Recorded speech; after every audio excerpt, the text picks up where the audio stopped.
Assembly Member Garrett, please. Morning, Mr. Mayor. Having spoken a bit about police, I thought this was not the section about police.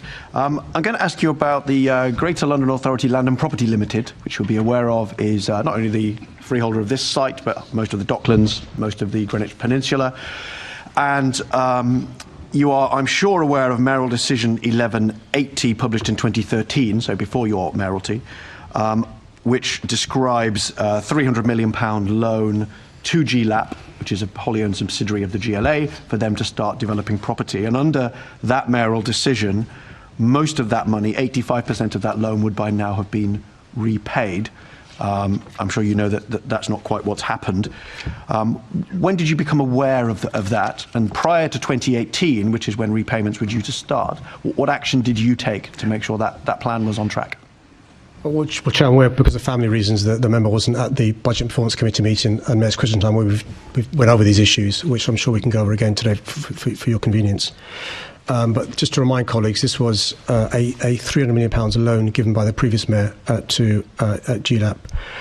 David Bellamy, who has been close to this, can talk us through when we became aware of the issue of repayments and the reprofiling of debts. Before he does that, it's just worth, again, for the third time, reassuring the Assembly and those watching that the latest auditor's report has given the highest rating possible to this team. David. If you'll forgive me, Mr. Mayor, I'm sure Mr. Bellamy is fully aware of it because he's a director of this limited company. What I'm interested in is you as mayor, at what point did you become aware and at what point did you start taking action to avert this problem? I'm regularly briefed by my Chief of Staff on issues like this and other issues as well. So you would have been aware then, presumably in 2016 when you were first elected. So what did you do between 2016 and 2018 to make sure that those repayments, when they were due to start in 2018, were on track? Because the reason they're not on track, it seems to me, is because development of those huge tracts of land is way behind. Your priority is supposed to be housing. We're now in 2025.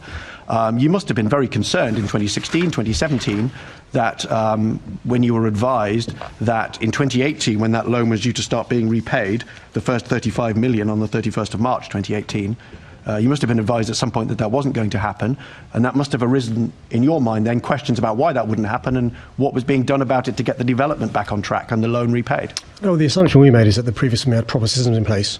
I was probably wrong to assume that he had proper systems in place. It's my fault. I should have learned the lessons from the Garden Bridge and the water cannons. So we assumed. You're telling me that 2 years into your mayoralty, you just casually assumed everything that was handed over from the previous mayor was all fine and dandy? That's halfway through your first mayoral term. On some issues I did. And what we did was we assumed that the payments that had been profiled on old assumptions would bear fruit. And we also assumed that the deals made by the previous mayor were good ones, the development agreements he'd made. But we then discovered on this and on West Ham and other issues a lot of bad deals made by the previous mayor. Okay, so the repayments were due to start. So you took over in 2016, the repayments were due to start in 2018. You obviously were aware then, surely, that this subsidiary was not making its loan repayment. So in 2019 and 2020 and 21 and 22 and 23 and 24, when loan repayments still weren't happening, what action did you take? You can't blame Boris for what was happening in those years. What action did you take, both to make sure the company was financially on track and to make sure, I would say more importantly for Londoners, that these huge tracts of developable land where tens of thousands of new homes should already have been built are not built? What action did you take in that period?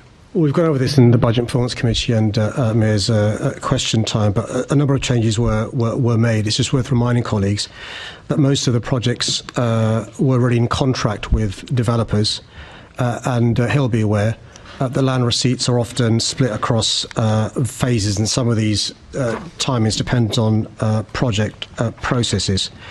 And so we realised that there'd be some delay in terms of some of the cash coming in because of the different phasing of the land. What we did do was to make sure there was changes made in relation to the financial scrutiny, including hiring of a dedicated accountant, quarterly budgets, cash flow assessments, the inclusion of financial metrics to measure GLAP's performance, and the reporting of financial impacts of project-level decisions to GLAP directors as part of their oversight and scrutiny of project process. We're also We also made sure that we changed the systems that were set up by the previous mayor. So those are all the things you did in 2024. Not one of those things was done in 2023 or 2022 or 2021 or 2020 or 2019 or 2018 or 17 I'm not sure or that's right. 16. That's not right. That's not So which of those things were done before 2023?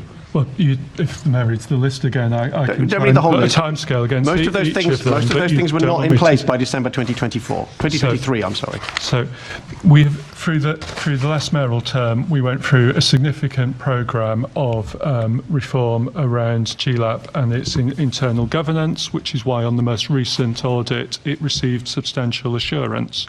The root issue is, as the member's quite right, is one about delivery, and clearly the delivery, in large part under the development agreements entered into under the previous mayor, has not proceeded at the pace that was assumed when the previous mayor set out the loan repayment schedule. And that's why we and the officers who support us have worked very hard with our development partners to try and bring schemes forward as quickly as we can, while at the same time looking for whatever levers we've had to increase both the number of homes and the number of affordable homes on that site. And that's what we've been focused on doing, and that's what we continue to be focused on. Okay. There's a lot of activity in year 9 of your mayoral term and a lot of blame of the previous mayor. Rest assured I will be returning to this topic. Thank you, Chair. Thank you. Before we move on to the next questioner, I'd like to welcome